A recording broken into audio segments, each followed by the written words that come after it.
Saudara boleh buka sama-sama Alkitab kita dari kitab Daniel pasal yang pertama, ayat yang ketiga sampai ayat yang ketujuh. Saya minta slide satu-satunya yang saya miliki ditampilkan di depan. This is the word that the Lord gave me waktu kita memulai acara kita atau pertemuan ini beberapa jam yang lalu.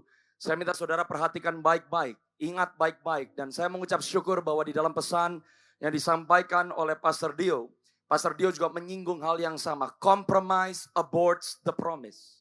Saudara dan saya sebagai anak-anak muda, God has a promise for your generation. Tapi kenapa Tuhan meminta generasi yang berbeda? Because compromise kills the promise. Saudara, Tuhan yang memberikan janji adalah Tuhan yang berkuasa untuk menepati janji. Tapi seringkali banyak orang percaya, saudara dan saya hanya mengerti janji. Tapi saudara dan saya tidak berjalan mempersiapkan diri untuk berjalan di dalam janji. Sebab di dalam setiap janji ada perjanjian. Hubungan seorang yang percaya dengan Tuhan Yesus, you walk in covenant. Di dalam perjanjian ada janji. Hari ini saya berdoa dari Bandung anak-anak muda akan bangkit. You make the decision, Anda yang memutuskan. I will not compromise because compromise aborts the promise. Saudara, setiap kita mau yang namanya destiny. Pastor Alvin tadi berdoa berkata, Lord, show us our purpose. Beritahukan kepada kami yang menjadi rencana Tuhan dalam kehidupan kami. Tapi saudara dan saya harus mengerti, there is no destiny without identity. Dan identity tidak diterima dan tidak ditemukan because of your destiny. Identity saudara terima because you understand. Anda mengerti dan memahami siapa engkau di dalam nama Yesus. Siapa engkau di dalam Yesus dan siapa Yesus yang tinggal di dalam engkau. Saudara, di kitab Daniel pasal yang pertama, saudara akan menemukan ada 3 anak muda. Yang namanya Hananiah, yang namanya Mishael, yang namanya Azaria. Tapi saudara dan saya lebih mengenal mereka dengan nama Sadrak, Mesak, dan Abednego. Saudara, kenapa di dalam Bandung Prophetic Gathering kita memberikan tema Student Servants? Karena hari-hari ini banyak anak-anak muda, kita berpikir bahwa kesuksesan kita adalah karena our degree, karena sarjana kita. Dan kembali tadi Pastor Dio berkata, sekarang banyak orang yang hanya adu argumentasi. Saudara dan saya harus melihat, kalau saya mau melayani Tuhan, berarti saya harus jago dulu dengan ilmu. Saya harus jago dulu dengan pengetahuan. Saudara, kenapa you and I are called to be a prophetic generation? Karena Tuhan telah menetapkan the apostolic, prophetic, evangelism, pastoral, teaching dimension. 5-5-nya memperkenalkan pribadi Yesus Kristus. Saudara, the prophetic generation bukan hanya meng-highlight karunia-karunia Roh Kudus, but prophetic people, mereka mengenal Tuhan bukan hanya sebatas pengetahuan, tapi a prophetic generation. Mereka mengenal Tuhan bukan hanya sebatas pengetahuan, tapi mereka mengalami perjumpaan dengan Tuhan. Kalau saudara punya perjumpaan dengan Tuhan, one encounter with God can change the course of your life. Sekolah gak salah, Bandung punya universitas yang top. Tapi di pesan yang kami mau bawa bersama dengan semua hamba-hamba Tuhan di kota Bandung. Saudara mungkin kau murid, tapi jangan lupa. Saudara mungkin kau student, kau seorang pelajar. Banyak orang merasa saya sekolah supaya saya dapat kerjaan yang bagus. Supaya saya dapat pengakuan dari orang. Hari ini kami mau mengingatkan kita semua bahwa saudara dan saya bukan hanya seorang pelajar, tapi engkau adalah seorang hamba Tuhan. You are not just pursuing destiny, you gotta understand your identity in God. 3 anak muda orang Ibrani namanya Sadrak, Mesak, Abednego. Nama yang diberikan oleh orang Babilonia kepada mereka. Sadrak dan Mesak, 2 nama yang memiliki unsur dewi atau dewa aku, yang adalah ilah, dewa bulan yang disembah oleh Babilonia. Abednego, ada bagian nama dewa Nabu, termasuk di dalam nama Abednego. Saudara, Tuhan gak cari orang yang cuma punya casing. Saudara dan saya hanya peduli yang kita tonjolkan, yang keluar, nama kita, aktivitas kita, gereja di mana. Sadrak, Mesak, Abednego dicap oleh Babilonia. Bahkan nama mereka diidentikan dengan karakteristik dewa, ilah yang disembah oleh Babilonia. Tapi mereka meskipun ada di Babilonia, tapi identitas mereka bukan orang Babilonia. Kenapa mereka berani? Because their identity tidak dibentuk oleh Babilonia. Identity mereka dibentuk karena mereka mengenal Allah Abraham, Ishak dan Yakub. Saudara dan saya ada di dalam dunia ini. Tapi Alkitab berkata dengan jelas, saudara dan saya bukan dari dunia ini. The word that I received from the Lord untuk 2026. Tahun ini ke depan adalah tahun penyingkapan kegelapan. Bersamaan ledakan dari terang Tuhan. Tahun ini saudara dan saya buckle up our seat belt. Karena semua yang kelam, yang gelap, manusia tidak bisa menipu Tuhan. Semua yang kelihatannya ditutup dengan rapi, God is exposing. Kalau kita gak mau bertobat. Karena Tuhan tidak terancam dengan exposure, dengan pembersihan yang terjadi di dalam rumahnya. Karena Tuhan kita adalah Tuhan yang benar, bukan sekedar Tuhan yang baik. Sekarang orang hanya menilai baik dan tidak baik. Saya baru dapat pengertian. Adam dan Hawa makan buah dari pohon pengetahuan. Bukan hanya pengetahuan yang jahat, tapi pengetahuan yang baik dan yang jahat. Pertanyaan saya, sebelum Adam dan Hawa makan buah dari pohon pengetahuan yang baik dan yang jahat, apakah mereka tahu yang baik? Mereka nggak tahu. Mereka nggak tahu yang baik itu apa. Mereka nggak tahu yang tidak baik itu apa. Tapi mereka mengenal yang benar. Makanya Yesus Kristus adalah jalan kebenaran, bukan kebaikan. Dan kehidupan. Benar seringkali nggak baik. Yang baik belum tentu benar. Yang tidak baik belum tentu tidak benar. Saudara dan saya sebagai orang percaya dibawa untuk mengenali kebenaran.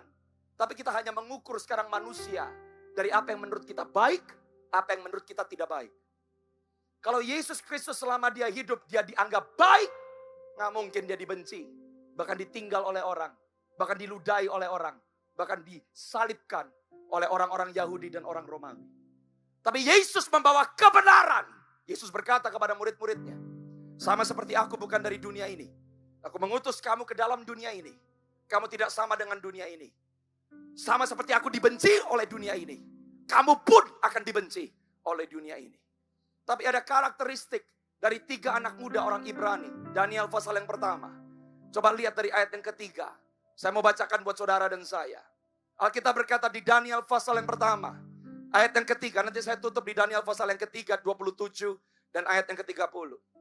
Lalu raja bertitah kepada Aspenas kepala istana.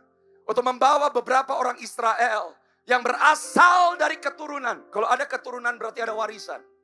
Kalau ada keturunan berarti ada sesuatu yang diwariskan from generation to generation. Saudara dan saya orang percaya, hidup di generasi, dari lepas generasi.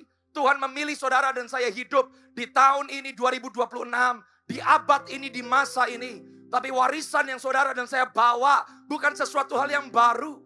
Sesuatu yang sudah ada, bahkan sebelum dunia dijadikan. Sebab Allah yang kita sembah namanya adalah Alfa dan dia adalah Omega.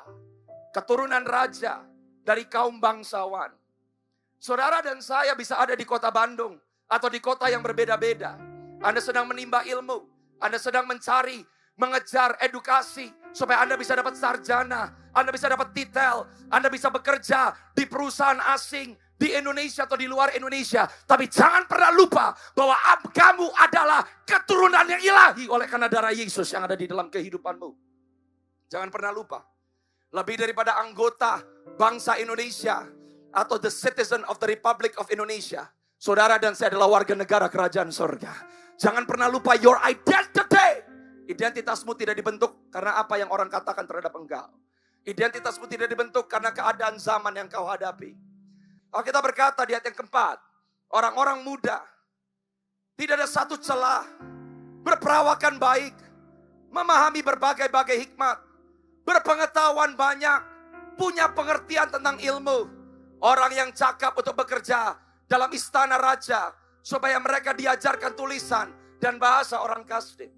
Saudara dan saya, kalau engkau adalah murid, engkau sedang menggapai cita-cita, gak ada yang salah dengan sekolahmu. Tapi kalau kamu tidak mengerti identitasmu di dalam Tuhan, sekolahmu bisa jadi titik kamu menjerumus kepada konsep cara hidup dunia ini. Orang banyak ajar masuk ke Ivy League, pindah ke Australia, pindah ke Amerika. Rohani mereka gak pernah dibangun di dalam rumah. Rohani mereka tidak pernah dibangun di dalam komunitas kerajaan Allah. Setelah mereka menimba ilmu, mereka agnostik. Mereka gak percaya. Kenapa? Karena ilmu yang menyesatkan mereka. Saudara di Bandung, you have to understand. Know your identity. Kenali identitasmu di dalam Tuhan. Raja menetapkan bagi mereka ayat yang kelima. pelabur setiap hari. Dari santapan raja dan dari anggur yang biasa diminumnya. Mereka harus dididik selama 3 tahun. Sama orang sekolah 2 tahun, orang sekolah 3 tahun, orang sekolah 4 tahun. Supaya apa? Supaya mereka bisa bekerja pada raja. Kalau hari ini engkau merasa, kalau saya gak punya pendidikan tinggi, saya gagal. Mungkin rajamu bukan Yesus, tapi rajamu adalah ilah dunia ini. Kalau kamu berkata, aku harus jadi seperti orang lain. Aku harus stop di sekolah. Saya harus bisa kalahin teman-teman yang lain. Mungkin rajamu bukan Yesus Kristus. Tapi rajamu adalah cita-citamu sendiri. Tapi Alkitab berkata di ayat yang ke-6.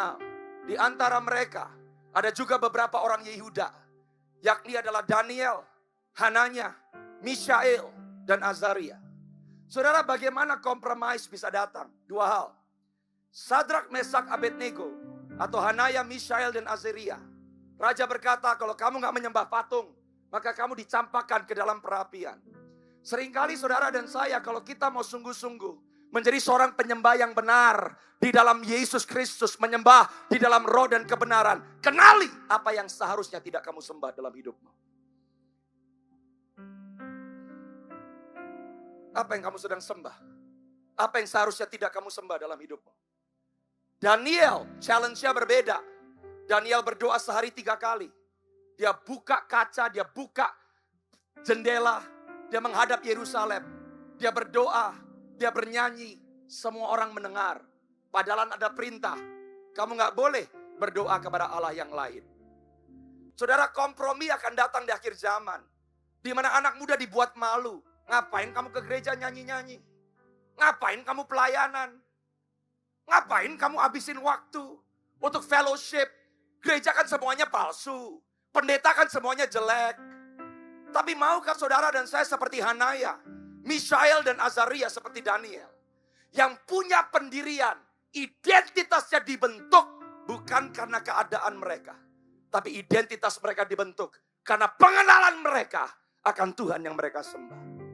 Nama Hanaya artinya Tuhan yang murah hati. Saudara, landasan saudara dan saya, identitas kita bukan karena performa kita. Identitas kita karena kemurahan hati Tuhan. Dia berikan kayu salib sebagai landasan hidup saudara dan saya. Karena begitu besar kasih Allah akan dunia ini. Dia karuniakan anaknya yang tunggal. Supaya barang siapa percaya kepada Yesus tidak binasa, tetapi memperoleh hidup yang kekal. Ternyata saudara tidak binasa, bukan hanya masuk ke neraka.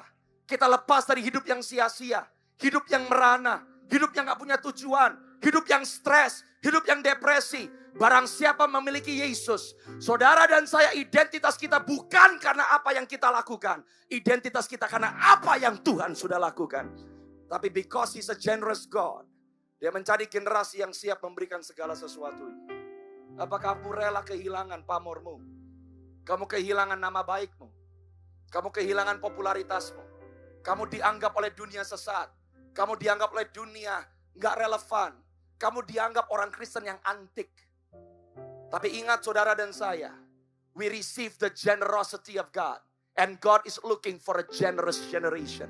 Yang berkata, I will give you bukan separuh, bukan 50%. But all of my life. Kenapa? Because you have given me all of your life. Nama Mishael artinya, tidak ada Allah yang lain selain Dia. Yesus Kristus naik ke kayu salib. Karena Dia tahu Bapaknya yang memegang hidupnya. Dia tahu Bapaknya yang membangkitkan dia.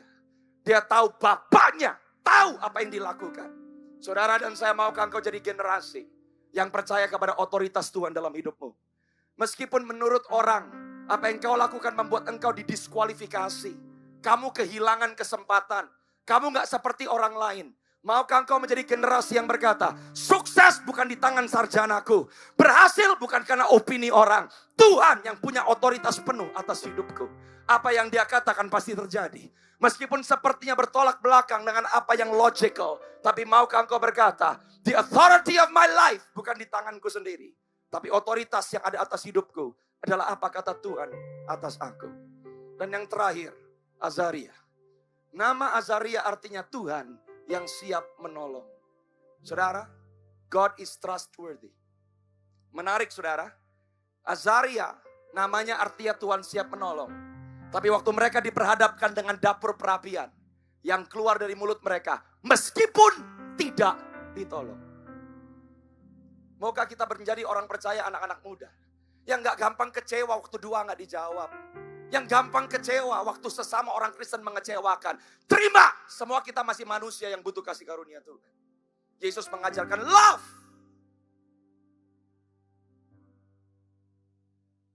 Maukah saudara dan saya mengerti, He's looking for a generous generation. He's looking for a generation that walks in authority. Karena kalau saudara dan saya tahu otoritas yang berkuasa atas hidupmu, cara kamu hidup berbeda. Orang gak suka sama kamu, no problem. You will speak with authority. Karena kamu tahu backupmu bukan orang, backupmu bukan jabatan, backupmu bukan duit, tapi surga yang ada di belakang saudara. And number 3, God is looking for a trustworthy generation. Dia bisa dipercaya. Pertanyaannya, bisakah kita dipercaya? Generasi yang berkata, I will never bow. Meskipun aku tidak ditolong, aku tidak akan menyembah ilah. Aku tidak akan menukarkan nilai kebenaran. Aku tidak akan menukarkan pengabdian hidupku. Meskipun aku kehilangan kesempatan, aku terlalu percaya hidupku di tangan Tuhan yang besar. Saya tutup dengan Daniel pasal yang ketiga, ayat yang ke-27. Saya mau saudara dan saya mengerti, nanti akan diumumkan. Saya dan Pastor Dio kami berdoa. Dan Tuhan berkata, don't do it in Jakarta anymore. Ada 3 kota dengan nama B. We also don't know why. Tapi sepanjang saya di tempat ini dari tadi, I saw the angel of the Lord.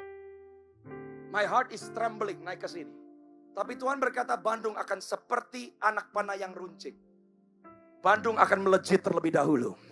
Dan Tuhan sedang mencari gereja yang siap menerobos. Gereja yang siap to say, apapun resikonya, we will give our life for the sake of the kingdom. Tahu gak tadi, salah satu lagu yang dinyanyikan, Hosanna, Hosanna, heal my heart and make it clean. Hati yang kepahitan, hati yang gak bisa ngampunin, hati yang masih menyesal, itu kotor di mata Tuhan. Tuhan gak bisa berkata, ya silakanlah ambil waktu seperlunya kamu. Kepahitan bikin kamu kotor di hadapan Tuhan. Itu lagunya tadi. Clean apa? Heal my heart and make it clean. Kenapa kamu harus sembuh? Kenapa hidup dalam kesembuhan itu keputusan? Karena kesembuhanmu adalah kekudusanmu. Dan kekudusanmu gak bersandar oleh karena kemampuanmu sendiri. Dia yang telah menguduskan engkau. Daniel pasal yang ketiga 27. Kalau Tuhan mau promosiin saudara, gampang. Karena ada 3 anak muda yang identitasnya tidak dibentuk oleh Babilonia. Sekalipun gak ditolong, mereka tidak mau menekuk lutut mereka. Tapi mereka masuk ke perapian. And you know, bahwa the 4th man in the fire, Tuhan yang mereka sembah, yang mereka percaya, yang mereka abdikan seluruh hidup mereka, tidak pernah membuat mereka telantar dan tertinggal. Saudara, kalau Tuhan mau promosi engkau, Tuhan akan cek, will you compromise? Will you fold? Will you bow? Karena waktu mereka keluar dari perapian, yang nonton bukan rakyat jelata. Wakil raja, penguasa, bupati, para menteri. Kalau Tuhan mau nampilin anak-anaknya, dia tampilin anak-anak sebagai bintang loh. Tapi kamu jadi bintang bukan karena kamu berusaha jadi bintang. Saudara dan saya jadi bintang waktu kita berkata, I will not bow. Nama saya mau rusak karena orang pikir saya ekstrim. I will not bow. 4 hal yang terjadi atas these 3 Hebrew boys. Tubuh orang ini gak mempan sama api. Kalau kamu mau gak kompromi dengan imanmu, kamu gak mau jadi orang Kristen yang karena saya hari ini merasa layak, besok gak layak, I feel good, I don't feel good. Saya mau kasih tahu, yes, ada generasi yang bisa merdeka dari sexual immorality, di mana tubuhmu bisa kudus dan tidak tersentuh oleh api. Yes, ada generasi yang bisa menang terhadap ilah dunia ini. Ada generasi yang bisa menang terhadap temptation seksual yang ada di dunia ini. Tubuh mereka tidak mempan oleh api. Rambut di kepala mereka gak angus. Yes, ada generasi yang gak gampang burn out. Gampang murtad. gampang kering. Kehilangan identitas. Rambut is the crown of man. Yes, Tuhan akan temukan generasi yang gak kayak yoyo naik turun. Karena kamu so secure. Mahkotaku bukan karena apa yang orang katakan. Mahkotaku karena aku anak raja di atas segala raja. Yang nomor 3, jubahnya gak berubah.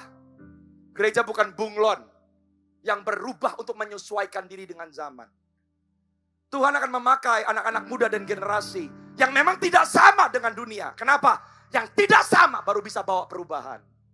Yang sama mau bawa perubahan apa? Karena gak ada bedanya. Dan yang nomor 4, gak ada bau kebakaran.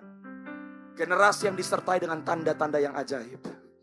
Generasi yang disertai with miracles, signs, and wonders. Generasi yang bernubuat. Generasi yang menyembuhkan yang sakit. Melepaskan yang terbelenggu. Kemanapun generasi ini pergi, kita meninggalkan bau yang harum, bukan bau yang gosong. Kita meninggalkan the fragrance of Jesus. Daniel 3 ayat dan 30 ayat yang terakhir. Alkitab berkata, I love this. Raja memberikan kedudukan tinggi kepada Sadrak, Mesak, dan Abednego. Saudara dan saya bukan dari dunia ini. Tapi jangan pernah lupa, Tuhan yang kita sembah lebih besar dari ilah yang ada di dalam dunia ini. Kalau Tuhan mau promosiin saudara, gak usah takut. 1000 mau menjegal saudara. Asal dia yang duduk di tahta yang maha tinggi mengangkat saudara. Yang 1000 harus tunduk kepada keputusan raja. God is looking for an uncompromising generation. Kita bisa tinggal di zaman seperti zaman Babilonia. Dan dunia membuat kita menjadi seperti Sadrak, Mesak, dan Abednego. Tapi identitasmu, Hanania, Mishael, dan Azaria. An uncompromising generation. Maukah engkau berkata, ini aku Tuhan. You start with me. Kalau aku harus pertaruhkan hidupku. Karena aku sudah menerima nyawamu. All of my life. All of my life. Use it for your glory. Kalau saudara mau, bangkit berdiri sama-sama, saya ajak saudara.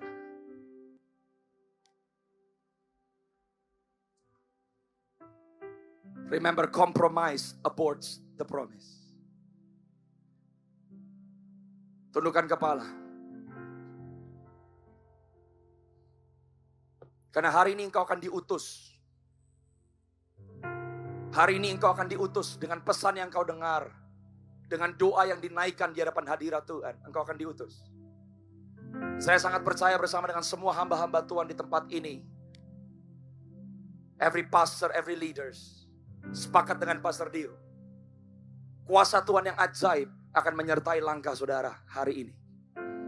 Supaya engkau bisa menjadi seperti Hanania, Mishael, dan Azaria. Yang ada di tengah-tengah Babilonia. Yang ada di tengah-tengah Bandung. Tapi kamu bukan sekedar orang Bandung. Kamu adalah warga kerajaan sorga. Tundukkan kepala saudara, angkat tanganmu kalau engkau mau. Bapa, aku berdoa di dalam nama Yesus.